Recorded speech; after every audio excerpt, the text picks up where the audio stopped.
Hotel പൂട്ടിക്കാതിരിക്കാൻ ഉടമയോട് കൈക്കൂലി ചോദിച്ച് ജില്ലാ ശുചിത്വ മിഷൻ ഉദ്യോഗസ്ഥർ 5000 രൂപ കൈക്കൂലി ആവശ്യപ്പെട്ടതിന്റെ ശബ്ദ സന്ദേശം 24-ന് ലഭിച്ചു.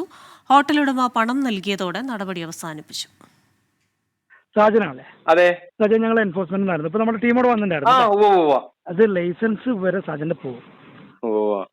1000 രൂപ ഫൈൻ ആക്കി തന്നിട്ടുണ്ട്. പഞ്ചായത്തിൽ 1000 രൂപ കൊണ്ട് അത് നിങ്ങൾ കൗൺസിലറെ കണ്ടിട്ട് നിങ്ങൾ എന്താ ചെയ്ത് കൊടുക്കൂ. 500 അടച്ചു കുഴപ്പമില്ല. അത് നിങ്ങൾക്ക് അറിയാലോ, അവിടുത്തെ കൗൺസിലറെ അറിയാലോ. സാർ പറഞ്ഞോ? ഞാൻ ഒരു 3000 രൂപ കൊടുത്തിട്ടെ. നടപടിയില്ല സാജാല്. അതൊക്കെ ചെറിയ മുണ്ടായി പോലെ സാറേ, അത് ചെറിയ ഏർപ്പാടാണ് സാറേ. ഒരു കാര്യം ചെയ്യും, സാജനൊരു 5000 ലോൺ ചെയ്തിട്ട് ഫീ. കാരണം 5-6 പേരുണ്ട്. ഞാൻ വൈകിട്ട് സാധനം വിളിക്കാം. അപ്പൊ ഞാനൊരു ബാങ്ക് നമ്പർ തരാം, GP ചെയ്ത് കൊടുത്താൽ മതി. GP ചെയ്ത് കൊടുത്തോളാം. കുഴപ്പമില്ലോ? ഇല്ല.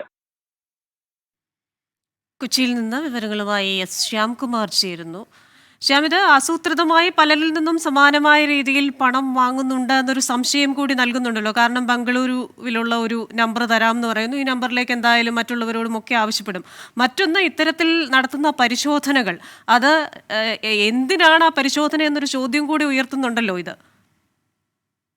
ക്രിസ്റ്റീന, കഴിഞ്ഞ ഓണക്കാലം തൊട്ട് ഈ എൻഫോഴ്സ്മെന്റ് സ്ക്വാഡിനെതിരായിട്ട് വ്യാപക പരാതികളുണ്ട്. കാരണം നിരോധിത പ്ലാസ്റ്റിക് ഉൽപ്പന്നങ്ങൾ ഉൾപ്പെടെ പിടിച്ചെടുക്കേണ്ട എൻഫോഴ്സ്മെന്റ് സ്ക്വാഡ് ഇത് പിടിച്ചെടുക്കുന്നില്ല എന്നും ഇത് വ്യാപകമായി കടകളിൽ ഉൾപ്പെടെ ഉപയോഗിക്കുന്നു എന്നും പരാതിയുണ്ട്. അതിനിടയിലാണ് കൂവപ്പടി പഞ്ചായത്തിൽ സാജുവിന്റെ തട്ടുകട എന്ന് പറയുന്ന കടയിലെ മാലിന്യ പ്രശ്നം കണ്ട് ഈ എൻഫോഴ്സ്മെന്റ് സ്ക്വാഡ് അവിടെ ചെല്ലുന്നത്.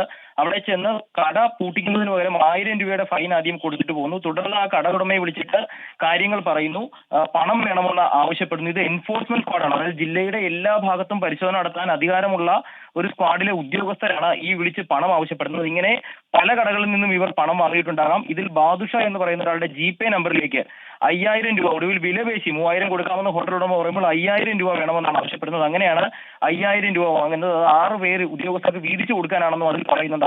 അതോടുകൂടി ഈ സ്ക്വാഡിലുള്ള ഉദ്യോഗസ്ഥരിൽ ഭൂരിഭാഗവും ഈ പണം കൈക്കൂലി വാങ്ങുന്നവരാണ് എന്നുള്ളത് അവർ തന്നെ സമ്മതിക്കുകയാണ്. ഏതായാലും ഈ ശബ്ദ സന്ദേശം പുറത്തു വന്നതിന് പിന്നാലെ ഈ ഉദ്യോഗസ്ഥനെ ബന്ധപ്പെടാൻ ശ്രമിച്ചെങ്കിലും ഫോൺ എടുക്കാത്ത നിലയിൽ കൂടിയാണുള്ളത്. പലതവണ നമ്മൾ ആ ഉദ്യോഗസ്ഥനെ ബന്ധപ്പെടാൻ ശ്രമിച്ചിരുന്നു. ഭക്ഷ്യസുരക്ഷയുടെ പേരിൽ സംസ്ഥാനത്ത് പലയിടങ്ങളിലും പരിശോധനകളൊക്കെ നടക്കുമ്പോഴും ഭക്ഷ്യസുരക്ഷ എവിടെയെന്നത്, കാരണം കൈക്കൂലി കൊടുക്കാനുണ്ടെങ്കിൽ ഇതൊന്നും ഒരു പ്രശ്നമല്ല എന്ന സൂചന കൂടി വാർത്ത നൽകുന്നുണ്ട്. വിവരങ്ങൾ നൽകിയത് ശ്യാംകുമാറാണ്.